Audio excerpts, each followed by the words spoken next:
એક વાત કહું, જે માણસ મને બહુ જ પ્રેમ કરતો હતો, આજે એને મને કહી દીધું કે જા, હવે પ્રેમ નથી.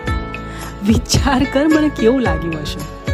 જેની પાછળ મેં મારા ઘણા વર્ષો ઇન્વેસ્ટ કર્યા અને એ પણ કંઈ વિચાર્યા વગર, આજે એને જ કહી દીધું કે હવે કંઈ ફિલિંગ્સ નથી. વિચાર કર મને કેવું લાગ્યું હશે. મને યાદ છે એ મને કહેતો કે તું જેવી છે ને એવી જ રહેજે, મને બહુ ગમે, બદલાતી નહીં. સાલું આજે એને મારી વાતમાં ખોટ લાગવા લાગી. વિચાર કર મને કેવું લાગ્યું હશે. એને તો કહી દીધું જે એને કહેવું હતું, પણ મારું મન ક્યાં કેવું કહેતું હતું કે કોઈ મને આવીને હલાવી દે અને કહી દે કે આટલા સપના ના જોઈશ. પણ સાલું એને જ મને હલાવીને કહી દીધું કે હોશમાં આવ, હવે કંઈ જ નથી બચ્યું સંબંધમાં. વિચાર કર મને કેવું લાગ્યું હશે.